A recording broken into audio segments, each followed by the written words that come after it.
증거하는 그 말씀이 있었다는 것이 18절 마지막 하반절에 있는 말씀인데,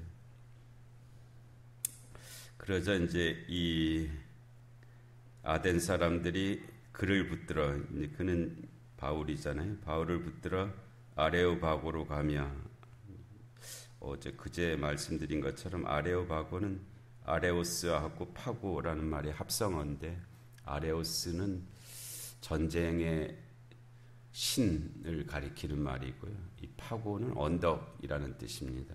고대에는 이 언덕에서 전쟁의 신을 숭배하던 장소, 그런 장소였을 거예요. 예.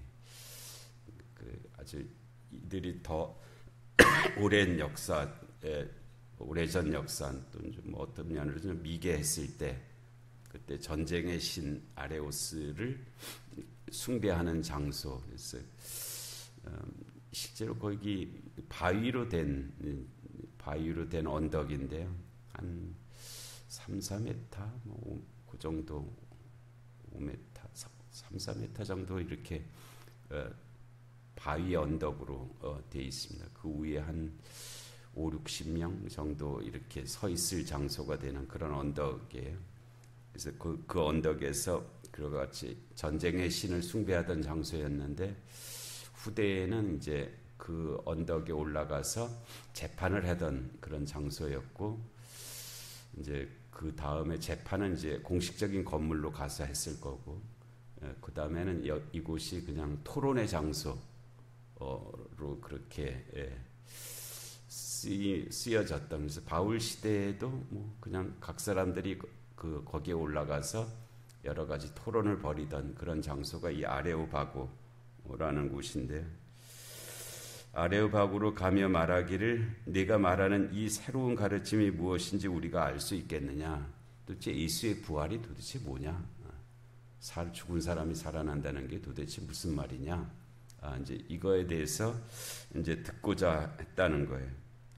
네가 어떤 이상한 것을 우리 귀에 들려주니, 예수의 부활은 그들에게 있어서는 정말 듣지 못했던 그런 말이란 말이에요. 그래서 그 무슨 뜻인지 알고자 하노라. 이제 그래서 바울을 이 아레오바고로 이제 데리고 간 거예요. 모든 아덴 사람과 거기서 나그네 된 애국인들이 가장 새로운 것을 말하는 것 이외에는 달리 시간을 쓰지 않음이라라. 뭐 쓸데없는 데다가 시간 낭비하고 있다는 말이 아니고요. 뭔가 그들이 알고 싶은 것이 있었다는 것인데요.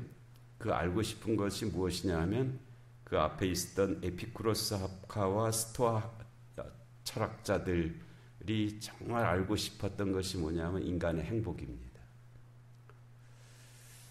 그러니까 어떻게 하면 인간이 행복하게 살 수 있겠냐, 이게 그들이 정말 알고 싶었던 거예요. 그래서 그것에 대해서 듣고자 했다는 거예요. 무슨 미신적인 미개한 그런 상태에서의 말이 아니고요. 정말 인간이 행복이 뭐고 행복할 수 있는 길이 도대체 뭐냐, 이것에 대해서 알고자 했던 거예요. 그래서 거기에 대한 토론이 있었던 것이고요. 그 에피쿠로스 학파는 이 마음의 평정, 그 모든 불안과 두려움, 고통에서 고통이 없는 그 상태, 그게 행복이라고 여겼고요. 그래서 어떻게 하면 그 길을 갈 수 있겠느냐라는 나름대로의 그들의 이론이 거기에 있었습니다. 이 스토아 학파는 아테네이아, 이 에피쿠로스 학파가 에 비해서 이 스토아 학파는 자연과 이성을 받아들이는 것, 그것이 덕이고 거기에서 행복이 있다라고 그렇게 여겼던 사람들이죠. 그래서 그 상태, 자연과 이성을 받아들이는 그 상태가 행복이다라고 그렇게 여겼던 거죠. 그러니까 이들의 관심은 어떻게 하면 우리가 행복하게 살 수 있겠느냐 하는 그런 문제입니다. 무슨 돈이 많이 벌리고 뭐 무슨 죽음을 두려워하고 뭐 무슨 신이 어떻게 하고 그 정도의 그렇게 그런 정도의 생각들이 아니고요.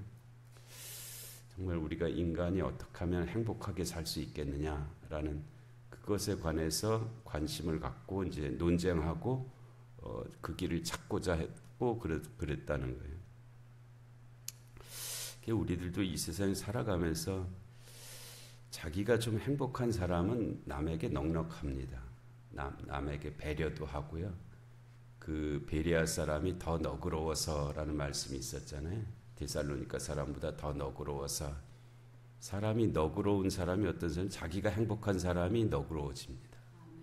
자기가 그냥 마음속에 온갖 불안과 뭐 다툼과 시기심과 뭐 그 원망과 뭐 이런 것들이 마음속에 가득하니까 다른 사람한테 배려를 못하는 거거든요.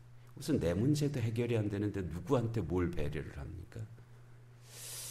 항상 또 자기 뭐 건강에 대한 불안, 뭐 죽음에 대한 불안, 뭐 이 죄의 문제가 해결되지 않는 것들, 뭐 이런 것들이 가득한 심령을 가지고 다른 사람에게 덕을 쌓을 수가 없거든요. 온통 자기 안에서 문제가 그대로 그냥 갈등으로 남아있는 사람이 다른 사람에게 뭘 해줄 수 있는 게 없습니다. 이제 그래서 그 행복은 어찌 보면 모든 사람의 공통된 목표죠. 행복에 이르는 길, 행복에 이르는 길. 그래서 우리도 기도하는 것도 행복하기 위해서 기도하는 거잖아요. 그런데 지금 내 현재의 상태는 문제가 많죠. 이 문제도 걸려 있고 저 문제도 걸려 있고, 그러니까 그 문제를 가지고 이제 우리가 힘들어하고 뭐 그래서 이거 어떻게 해야 되나 뭐 이제 그러고 이 에피쿠로스파 사람들은 죽음도 두려워하지 말라, 신도 두려워할 것도 없다. 그냥 그 모든 고통들을 잘 받아들이는 마음의 평정을 의 상태를 만들 수 있으면 그게 행복이다. 행복하게 사는 길이다. 이 스토아 학파 사람들은 자연의 질서를 봐라. 그 질서대로 살면 된다. 이성이 우리에게 말하는 걸 들어라. 다른 감정에 휘둘리지 말아라. 그러면 그것이 행복하게 사는 길이다라고 그렇게 이제 가르쳤던 것이고요.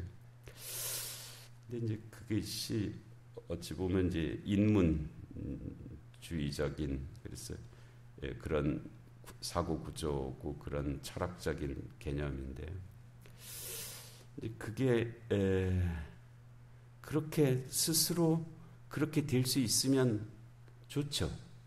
근데 실제로 그렇게 되느냐? 안 된다는 거예요. 문제는 될 것 같기는, 그렇게 노력은 해야 됩니다. 그렇게 노력은 해야 돼요. 우리가 신앙생활 하면서도 자기가 좀 행복한 존재가 되기 위해서 노력을 많이 해야 됩니다. 그리고 거기에서 이 덕이 만들어지거든요. 아르떼라고 하는 덕이 만들어지고, 그 자기 스스로 좀 행복한 사람이 남에게 친절할 수 있고 배려할 수 있고 도움을 줄 수 있고, 남에게 좀 모범이 될 수 있고 피해를 주지 않고 적어도 그렇게 되는데, 이 자기 상처에 허덕이고 항상 갈증이 있고 상처가 있고 이러면 복음을 전파할 수가 없습니다. 거기에서 이 다른 사람에게 선한 영향력을 끼치기가 아주 어렵거든요. 근데 그 문제를 우리의 노력을 가지고 그 문제가 노력해야 됩니다. 노력해야 되고요. 그런데 우리 인간의 노력만 갖고 그 문제가 되지 않는다는 것이 실존적인 고민이죠. 그래서 바울은 지금 그 에피쿠로스나 스토아 학파들에게 우리의 구원, 우리의 행복, 궁극적인 우리의 행복이 구원인데 그 구원이 우리에게 있지 않다. 하나님의 구원이 있다. 예수 그리스도의 부활에 그 길이 있다라는 것을 가르치고 있는 거예요. 거기에 당신들이 찾고자 하는 진정한 행복이 거기에 있는 거다. 그것이 구원의 길이다라는 것을 지금 전파하는 것이 그것이 아데네에서의 바울의 복음 전파였고요. 그 얘기를 지금 이제 하고 있는 거예요.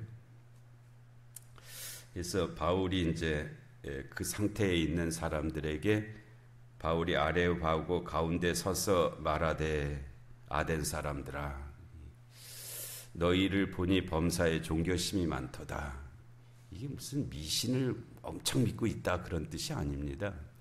어떻게든지 그들이 행복을 찾기 위한 그들의 노력이죠. 이 사람이 행복하게 사는 길이 도대체 뭐냐라는 관점에서 그냥 무슨 미개하게 무슨 도를 만들어 놓고 뭐 미신을 믿는다 그런 차원의 정도의 문제가 아니고요. 그래서 내가 두루 다니며 너희가 알지 못하는 것들을 보다가 알지 못하는 신에게라고 새긴 단도 보았으니 이것도 미개해서 이런 말을 한 것이 아니고요. 어떻게든지 그들이 그 행복의 길을 찾는 과정 속에서 나온 그런 일들이에요.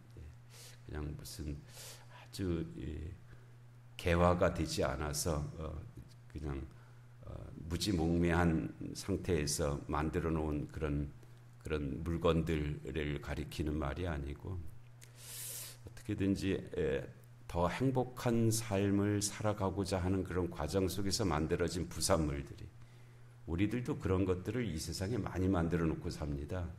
예를 들어서 텔레비전도 그런 것 중에 하나일 거예요. 예를 들어서 우리를 뭐 이렇게 즐겁게 하는 어떤 도구들 뭐 이런 것들도 다 여기서 만들어 놓은 것과 같은 그런 것들이죠. 우리의 삶을 좀 더 편리하게 행복하게 만들어 준다고 하는 어떤 것들 뭐 그중에 마약 같은 것들도 있고요. 여러 가지 것들이 다 이래. 우리도 이런 것들을 수없이 만들면서 살아가고 있습니다. 어떻게든지 내가 좀 행복하기 위해서 만들어 놓는 그런 것들이죠. 그런데 이제 그런 것들 갖고는 안 된다는 거예요. 그런 것들 갖고 되는 일이 아니다라고 하면서 24절에 우주와 그 가운데 있는 만물을 지으신 하나님께서는 그러니까 우리가 무엇을 인식하는 것, 우리가 어떤 것을 아는 것이고 그것을 이해하는 것인데 그 길이 우선은 우리의 경험을 통해서 이제 만들어집니다. 경험해보면 알잖아. 알게 되는 물을 마셔보면 이게 차갑다, 뜨겁다, 또는 시원하다, 뭐 감을 먹어보면 달다, 뭐 이렇게 시장기를 면하게 해준다, 뭐 부드럽다. 하여튼 경험을 통해서 우리가 뭘 알게 됩니다. 많은 부분을 경험을 통해서 배우죠. 아이들이 다 경험을 통해서 배우잖아요. 살아가는 방법을. 그 다음에 이제 우리가 무엇을 아는 것이 이성을 통해서 이제 알게 됩니다. 그러니까 생각할 수 있는 능력이에요. 생각해 보면 뭘 알게 되잖아요. 무엇이 옳은지 그른지, 어떤 것이 길인지, 어떤 것이 바른 길인지, 그 생각을 꼭 경험하지 않더라도 생각을 해보면 이제 알 수 있게 되는 부분들이 있잖아요. 우리가 다 경험을 하고 경험을 통해서만 알면은 그거는 불가능하죠. 우리가 다 갈 수가 없잖아요. 근데 생각은 어디든지 가잖아요. 생각을 통해서 우리가 뭘 알게 됩니다. 생각을 잘 해야 돼요. 생각을 잘 해야 바른 것을 알 수 있죠. 생각이 삐뚤어지면 바르게 알 수가 없습니다. 이 이성이라고 하는 것은 생각하는 힘이거든요. 그것을 통해서 이제 알 수 있는 그런 길들이 있고요. 근데 우리의 경험과 이성도 한계가 있어요. 우리가 다 경험할 수도 없고 아무리 생각해도 모르는 것들이 있단 말이에요. 그 부분이 뭐냐면 그 다음이 계시입니다. 계시는 우리의 경험과 생각이 아니라 하늘로부터 내려오는 거예요. 그러니까 하나님이 우리에게 알게 해주시는 거란 말이에요. 그게 계시예요. 그 계시가 자연 만물에도 들어있고 특별한 형태로 들어있는 것이 성경입니다. 성경은 우리가 알지 못했던 것들에 대한 하나님의 특별 계시란 말이에요.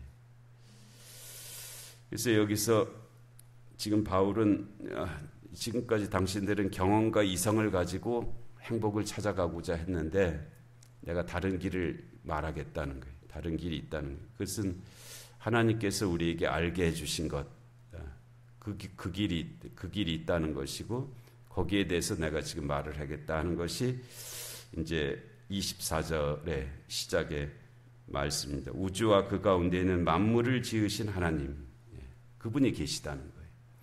이 스토아 에피쿠로스와 스토아 학파들은 이 창조주를 그들이 있기는 있을 것인데 우리가 알 수도 없고 거기에 다다를 수도 없다. 그러니까 우리가 고려할 수 있는 존재가 아니다라는 정도의 생각을 갖고 있는 사람들이에요. 그러나 그렇지 않다는 거죠. 우주와 그 가운데 있는 만물을 지으신 하나님이 계시다. 그리고 천지의 주제시다, 그분이. 이거 그들이 인정 안 하거든요. 그냥 자연의 질서를 따르는 삶이어야지 천지를 주재하시는 신이 계시다는 것에 대한 것은 그들은 인정하지 않는, 그렇지 않다고 여겼죠. 근데 우주와 그 가운데 있는 만물을 지으신 하나님, 여호와 하나님이 계시고 그분이 천지를 예를 들어서 시계공이 시계를 만들 뿐만 아니라 지금도 그 시계를 움직이고 있다. 천지의 주제이시니 그분은 손으로 지은 전에 계시는 분이 아니시다. 당신들이 저기다 만들어 놓은 그런 신상이 아니다는 거죠. 손으로 지은 전에 계시지 아니하시고 또 무엇이 부족한 것처럼 사람의 손으로 섬김을 받으시는 것이 아니다. 우상은 자기가 자신을 위해서 만들어 놓은 신이 우상입니다. 그러니까 인간이 만든 거예요. 자기 욕망의 투사죠. 그것이 우상인데 하나님은 그런 분이 아니시다는 거예요. 하나님이 우리를 만드셨지 우리가 하나님을 만드는 것 아니다는 거예요. 근데 오늘날 우리의 신앙생활의 어떤 부분들이 자기가 만들어 놓은 하나님을 믿습니다.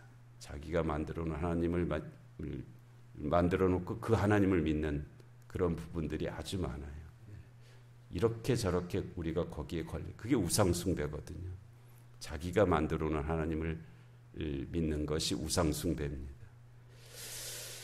근데 하나님은 어떤 분이시냐면 무엇이 부족한 것처럼 사람의 손으로 섬김을 받으시는 것이 아니니 이는 만민에게 생명과 호흡과 만물을 친히 주시는 이시다. 그분이 하나님이시다라는 그런 그렇게 지금 이제 그 하나님을 증거하는 데까지 이르는 말씀인데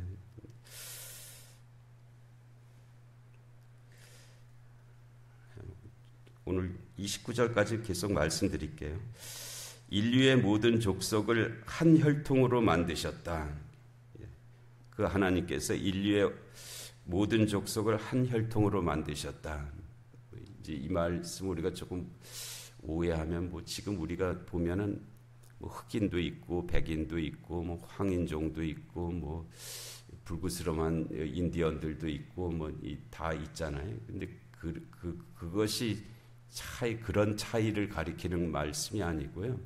모든 인간은 하나님의 피조물이다라는 것을 말씀하는 거예요. 그래서 모두가 다 귀한 존재들이라는 거지. 당신들만 우등한 존재가 아니고 모든 인간은 다 하나님의 존귀한 피조물들이다 하는 것을, 그래서 우리가 서로 차별해서는 안 된다. 반면에 자기만 우등하다고 그런 생각을 가져서도 안 된다.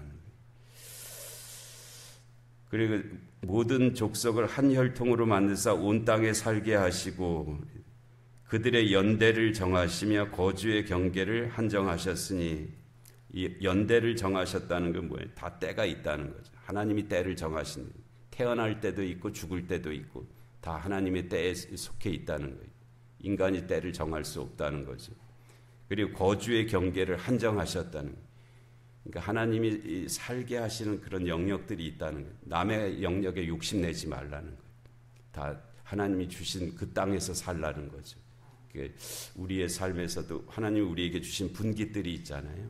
그 안에서 살아야지 괜히 남의 거 이렇게 보면서 탐내거나 뭐 뺏으려고 하거나 그렇게 살아서도 안 된다. 다 자기에게 주신 분깃들이 있다는 거예요. 이는 사람으로 혹 하나님을 더듬어 찾아 발견하게 하려 하심이로되 그는 우리 각 사람에게서 멀리 계시지 아니하도다. 그래서 그렇게 살면은 하나님을 만날 수 있다는 거예요. 그렇게 그 하나님의 섭리 가운데 살면은 하나님을 왜냐하면 하나님은 우리의 가까이 계신 분이에요. 멀리 계시지 않다는 것이죠. 근데 그렇지 않고 뭐 자기 욕심대로 자기 뜻대로 살면은 하나님을 만날 수 없다는 거예요. 우리가 그를 힘입어 살며 기동하며 존재하느니라. 우리가 사는 힘이 하나님께로부터 오는 것이다. 다른 데서 우리의 삶이 기인하지 아니하고 하나님의 힘으로 우리가 사는 거다. 다른 힘에 의존해서 살려고 하지 말라는. 만일 너희 시인 중 어떤 사람들의 말과 같이 우리가 그의 소생이라 하니 너희 시인들도 그렇게 노래하지 않느냐. 우리가 다 하나님의 자녀라고 노래하지 않느냐. 그 말이 맞다는 거죠. 그런데 그들이 하는 말의 차원은 다른 것인데 너희 시인도 그렇게 말하지 않느냐. 이와 같이 하나님의 소생이 되었은즉 우리가 다 하나님이 지으신 존재, 우리 편으로 하나님의 자녀라는 거죠. 우리가 다 하나님을 금이나 은이나 돌에나 사람의 기술과 고안으로 새긴 것들과 같이 여길 것이 아니다. 그것이 바로 우리의 존재들이고 우리가 살아가야 될 길이고 거기에 우리의 행복, 구원이 있다라는 것을 지금 바울이 증거한 그런 말씀인데요. 우리도 이 말씀 잘 기억하고 또 그 말씀 가운데 뜻하는 바가 우리의 삶이 되게 하실 줄로 믿습니다. 은혜로우신 하나님 아버지, 오늘도 귀한 새벽을 저에게 허락하시고 바울이 저 아테네 아레오바고 언덕에서 2000년 전에 들려주셨던 그 말씀을 저희도 듣게 하시니 하나님 감사합니다. 이 말씀이 들려지게 하시고 또 그 말씀이 뜻하는 바 가운데 저희들의 삶이 있게 하여 주시옵소서. 오늘 주일을 예비하는 날입니다. 저희 자신과 주변을 둘러보게 하시고 내일 거룩한 주일에 모든 성도들이 참여할 수 있도록 은총을 베풀어 주시옵소서. 영육 간의 공고한 환우들을 긍휼히 여겨 주옵시고 이 나라 이 민족 가운데 주님의 공의와 정의가 임하게 하여 주옵시고 전쟁과 기근과 질병과 재난의 땅들 가운데 주의 긍휼하심이 함께하여 주시옵소서. 이 새벽의 기도 가운데도 은혜 내려 주시기를 간절히 비옵고 예수님의 이름으로 기도하옵나이다. 아멘.